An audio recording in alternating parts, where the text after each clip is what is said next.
Boxing King Media, powered by BYD.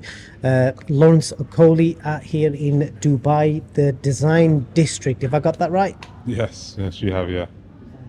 Lawrence, it's I'm trying to think. In fact, you know what? I feel like I need to like not just remind fans and also kind of just reiterate to boxing fans what Lawrence Okolie is about. We were just chatting there. You're a former British Commonwealth 2 times, European champion at cruiserweight, as well as a WBO cruiserweight champion, and now WBC bridgeweight champion. Some achievements for a guy that used to work in Mackey's 14 years ago. Yeah, definitely. When you put on, you would say it like that. Obviously, it does ring true. Sometimes it's good to think back, but I'm always pushing forward, so it's tough. But yeah, it's been a great journey so far. It has, and we're currently sat in your restaurant. Is it a restaurant? Is that the right word, or is it like a different thing for Dubai? What is it? Yeah, I think a restaurant works. This is one of the. This is more like a flagship, obviously 2 floors. You've seen it, so yeah, it's one of many, God willing. It's amazing restaurant. I'll put some clips up so people can get a bit of an idea. The surroundings that we're currently sat in. Obviously, most people know you as a boxer, but you're now living out here in Dubai as a businessman. Still, obviously, boxing. Just tell me initially, why on earth have you named this restaurant Thea? Where's that come from? To be fair, it was we had help from a consultant thing too. Obviously, we had the location, what we wanted to look like. So the name obviously comes from a Greek goddess, and it's just got that kind of. We wanted to go for elegance, and I think the name just matched. Actually, quite good. I never knew that, but like I said, I do feel like I'm sat in somewhere in Greece, but obviously we're in the middle of Dubai. How is life for you right now? Because I keep up to date with your socials. Yeah, living here in Dubai. Is it the right decision you made all them years ago to like say, right, I'm settling out here, setting up your life here, your missus, your kid? How do you reflect on that? Yeah, no, definitely. I feel like everything that's happened in my life's happened for a good reason. I don't think I'd have been able to open this restaurant, open the supermarkets, all the stuff that we've been doing business-wise. I don't think I'd have been able to do it in England. But, I think, out and out British, born in England, went to the Olympics for England. So I'm always going to have that connection. But in terms of this part of my life with training, with business, it's been the best decision, yeah.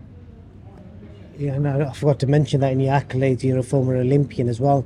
For somebody that worked in Mackey's, how does it feel to have like people working for you? Do you know what I mean? So I'm just looking around and thinking, look at all this stuff that you've got. You've given out opportunities. You know what it's like when you're striving from the bottom. Trying to get a job and make a few quid, and you've got people working here for you. Yeah, no, it's fantastic. Obviously, we employ hundreds of people now. Do you know what I mean? In the ecosystem, so it's great to know that the boxing, the savings, all the stuff that I did is able to sort of generate me money, but then also, give opportunities to lots of people. I'm going to talk about, where you're at with your boxing side of things. But what I was talking to you earlier, when I think of Lawrence Okolie, and it shouldn't be like this, but I feel like there's so much not so much, but there is negativity always attached to your name. But like if I say your name, somebody online, the first thing they'll say, Hugfest or whatever. But if you look at your accolades and the viral knockouts, the fact that where you're at right now, we're currently sat in a restaurant that you've obviously got because of the work you've done in boxing, and you've gone and invested it and set yourself up in a different country. Yeah. You've got 50, 60 plus people working for you. That's commendable, and there's not many boxers who have probably achieved 10 times what you've achieved, probably not doing that. Yeah, no, obviously, I don't know what the question is, but I'm kind of putting it out there. Like, what I want you to think about is that why isn't that the focus? Why is the focus the negativity is more focused? I'm trying to focus on the positives that what you've achieved in boxing. I think it's when it's easily done, it's easily done. I think why not? I think that there's a reason why tabloids do well. There's a reason why drama TV does well, because that stuff is it makes people feel good a lot of the time. But for me, I like to just be realistic, whether it's the positives that come, the negatives that come. I don't really get caught up in it, because I've understood what it's like to be at the top of boxing. I've understood what it's like to take a loss. Honestly, start to come back from it. And I just look at my real life day to day. I look at my missus, my kids, the stuff that I'm setting up. Because it's a mix with boxing. All us boxers ever want to do is get the glory and get paid. And I think it starts off always with a love of the sport. When you're an amateur, you're doing it for free. You never know if you're gonna ever make a pound doing it. But I look at it and I say I'm obviously very happy, very proud with what I've accomplished, what I've achieved, and as long as my close friends, my family, they treat me with respect, they give me the accolades.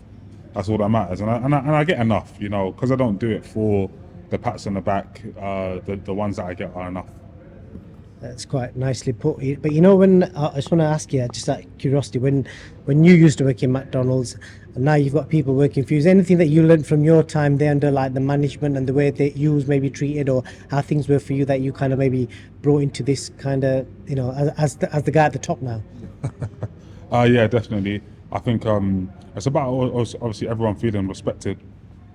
Pardon me, sorry. Everyone feeling respected, and I remember when I was working in McDonald's, which is very very useful at the time, and I needed the money, but I felt like just one of, just in a system, a number. Yeah, like I could come, I could go, it doesn't matter. But here, we're trying to not just for the customers, but for the staff to feel happy, come in, see us, we all smile. I mean, it's still work, obviously, but there is that element of like it's more than a job. You're part of a team. They've obviously been part of the actual building process. They've seen it go from an empty shell to what it is today. So I feel like we're all on a journey together. We're all pumped, and obviously if they do well this year, they get end of year treats where most restaurants and stuff don't do that with their stuff. We've already got stuff in place, but that's for next year. I really hope, like I said, there might be people watching this, and they might be the ones who are guilty of saying, "Oh, it's Lawrence, blah blah blah." But I hope they can kind of see your journey and the fact that you've accomplished everything in boxing that you can accomplish as a boxer, apart from an Olympic medal, and you've kind of set yourself and your family up for life, and that's truly commendable. So I just wanted to put that out there. Last time I met you in, I think it was in London, I remember coming up to you and I called you champ, and I saw your teeth and I saw the smile on your face, and I forgot how much that probably meant to you. Yeah. So now that you kind of look back at being a world champion again, how do you soak that up? Yeah, it's definitely better. I could tell you that.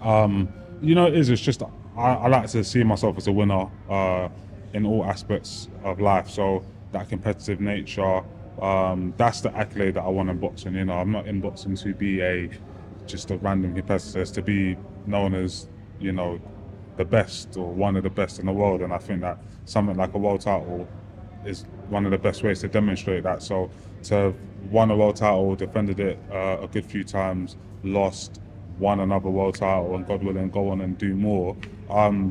It's the realism that I talk about. If in school, you're messy with your writing or whatever, and you're rubbish, you're just. But then you're getting A's. You get to take those A's to the bank, and that's basically what I've been doing. I love that's got a nice little quote in there. Have you seen, now that you're out here settled in Dubai, you're probably a bit away from what's happening in the UK, and it's quieting down this week, but have you seen over the last few weeks of the riots and stuff like that? What do you make of that? I don't know if any of your family members have been caught up in any of that? Yeah, well, obviously my family's in London. I don't think it affected London as much as it did other parts of England, but obviously it is a really, really tough one. I always look at it and I try to think what's the root of it. And I'm one of those ones that's a believer that the root is obviously leadership and stuff like that. I can't really comment on it too much. I wasn't there, but it just does feel like every time I speak to my family and friends who are in England, it seems like it's a tough time. So I'm obviously hoping that we can get through it. I hope so too.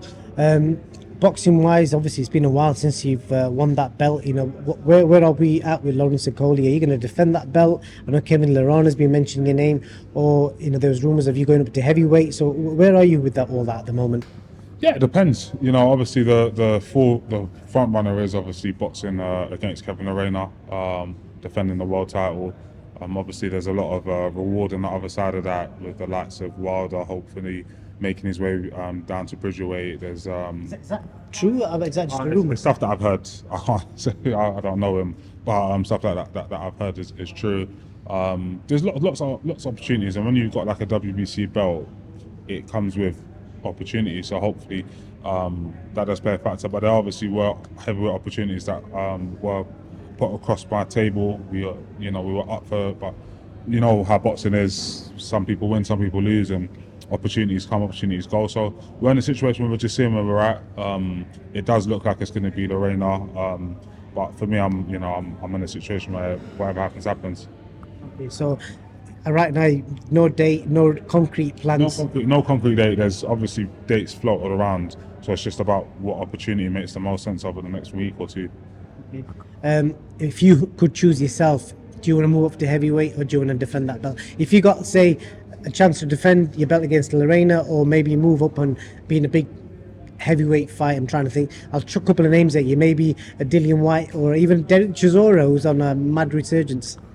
Yeah, no, I definitely go for heavyweight because it's. Obviously, before I retire, I would like to win a heavyweight world title. I think that's another one of those accolades that I'll be able to look back on my career and say, went to Olympics, became British, Commonwealth, European, and World Cruiserweight Champion, became Bridgeweight World Champion, became Heavyweight World Champion. So no matter what, I'll be able to look at that career and say that's a freeweight World Champion kind of career. So that's definitely my aim. So the quickest route to that might be defend this belt and then get a good heavyweight opportunity. It might be go straight into heavyweight. So we'll see. What's your promotional and management situation at the moment? It's close to being sorted. Obviously, there's opportunities across the board, but as I said, it depends what fight we end up going with. Yeah. Technically like a free agent right now then? I don't want to annoy anyone, so I'm gonna say kind of. It's complicated. Nothing's ever not complicated with you, is it? But what I respect about that is that you're basically you're a businessman in boxing, out of boxing. You're making decisions that benefit you. I'm guessing, yeah. Yeah, always. I think the main thing is, sorry to go off on a tangent, but that's where my head's going. It's just that boxing is an unforgiving sport. You know, it's a very unforgiving sport, and some of my favorite fighters have come in. Given us some of the best fights I've ever seen coming up, and then they leave the sport and they haven't really got anything to show for it. And it's not just financially, it's not just accolades, it's health, it's all of these things. So it's been a situation, God willing, you know, I get to leave the sport with my faculties intact, I'll be happy. But I think it's just, I'm hoping to be able to show and prove over the next few years while it matters, while I'm still boxing. Because once I've retired, I mean, people stop caring as much. But it's just a case that I've seen a lot of boxers, because that's the sport I care about, that come and then before 5 years they're bankrupt or they're having to do a job that they don't want to do. And there was a good friend of mine who kind of sat me down, and he asked me, "How much money have you got?" I was like, "Oh, what?" He's like, "No, like, how much money have you got? This guy's got he's super rich, so it doesn't matter." So I told him I got X. He said, "Well done, you know, I've seen where you come from to get to X. Congratulations." Then he goes, "How much do you spend a month?" I was like, "I don't know." Then he goes, "Let's get a pen and paper, write it down. How much is this? How much is that? How much is your car? How much is that?" So it's there, scribbling it all down. And he looked at me, he said, "Okay." And he said, "Okay, I'm going to ask you another one. Your dream life. Now be realistic, don't say yachts, and say what life you actually anticipate wanting to have and that you'll be over the moon with." I said, "How much does that cost?" I wrote it down. And then he goes, "This is what I'm scared of." I said, "Why? What's so scary? Look at that number compared to that number." And he goes, "Because I've got loads of athlete friends, I've got loads of entertainment friends, and ones that you won't believe have asked me for money. And it's because of this right here." I said, "What? Like, what's wrong with it?" He said, "Well, say your number's 10. You're spending 2. Or let's say it's 100. You're spending 2 every month." I said, "Yeah, 2 out of 100. What's the big deal?" He said, "Well, at the end of the year, you spent 24. So after 4 or 5 years, that number's 0. So if you stopped boxing in a sport that's very, very, anything can happen, and you're spending how you're spending, because it's very easy to say, oh, okay, I'll just spend one. It doesn't work like that. You've got a family that's used to spending two. You were used to spending two. You got safety elements, whatever. You need to get to a position where you're making 2 or 3 really a month without you having to work. And that's when it came in. And then he's like, and if you went with the other number that you're talking about, you're looking more like 2.5 to 3 years. So, I don't know if that made sense with the way that I explained it, but it's like, that statistic is a real one. Like you're taking money out and not putting nothing in. Not putting nothing in, and it's like, I'm like, oh, I've got sponsorships, I've got another fight coming. What if? And it really resonated. Do you know what I mean? It really resonated, and it's something that I've seen with a lot of boxers and a lot of athletes. And the statistic is there. All you have to do is search up on Google. 60% of athletes go bankrupt after 5 years when they finish their sport or when they finish being an entertainer. And it's because you're used to spending this when you're making this, and all of a sudden, you find it hard to say to your missus, I don't think we can do business class. I don't think we can live in it. So you have to find a way to sort of, generate passive income to be able to maintain a particular lifestyle. So that's been one of the main aims that I've been pushing for the last few years. This is just one thing, but obviously restaurants are very risky. Obviously, it's a nice area. It's, people are already coming in and stuff, but it's more so, having, like I say, clever investments. I rate that, and obviously it works. There's a lot of boxers out there. AJ is a brilliant example. He's doing it at another level. He's done the same. And talking to AJ, I've not spoken to you about AJ Dubois yet. I know you was training with Daniel. You will have sparred both men. As the fight gets closer, what are you thinking at the moment? I know you've previous interviews you're favouring AJ to get the job done, but how far is this fight apart? It all depends on AJ. To be fair, listen, Dan, I like him a lot. We obviously train together and stuff like that. But just from an objective point of view, Dan is one person that you cannot write off because he's obviously very heavy-handed, in my opinion. An opinion of he's just heavy-handed, and he's got good grit and determination. But if AJ is able to, be one thing which is consistent, working well behind his long straight punches, should get the job done, because we've seen it happen a few times with Dan. We've seen him. Obviously, it's a long time ago with the Joe Joyce fight and the Kevin Lorena fights. It's like he has moments. There's moments where you can see the weakness in the armor. For all of that strength and power, if you're able to be consistent, I think you can get the job done. And I think AJ, of all heavyweights, is pretty consistent. So that's why I favour him. If you was Daniel Dubois, how does Daniel Dubois win the fight then? He has to obviously take the risk. Do you know what I mean? Just take the risk, because in a boxing match, obviously AJ is an Olympic gold medalist and been at a much higher level. Although Dan's had a really good run with Helgovic and Big Baby Miller, AJ has boxed at a high level for a number of years. So you should have the experience factor, especially boxing in a place like Wembley. And if you're him, you've got to just take the risk, I guess, and just go for it, really. Not in a stupid way, but you have to go and stamp your authority on the fight if you can. Just the last one. You content with life? Like I said to you before, all them things you've won, considering where you was 14 years ago, everything you've achieved now, sat in Dubai in a nice restaurant that's yours. You've got businesses all over the shop. You must. How do you feel about when it's put out to you that this is what you've accomplished in 14 years? I think the main thing I just feel is grateful. I think that, of course, I'm an ambitious person. I don't box because it's for content. I box because I want to do more. I want to accomplish more. I want to be a freeweight world champion. I want to make more money, whatever. But I still wake up every day and I'm grateful. That's the main thing. I think that whatever you want to achieve, as long as you're grateful. I don't want to say content, but I'm very grateful. When I wake up and I look around, with how life's going, I just say, my little prayer, and I'm just grateful. That's the main thing I'll say. Good stuff, Lawrence. As always, it's a pleasure, mate, and all the best with whatever's next. And thank you for your time. Thank you so much.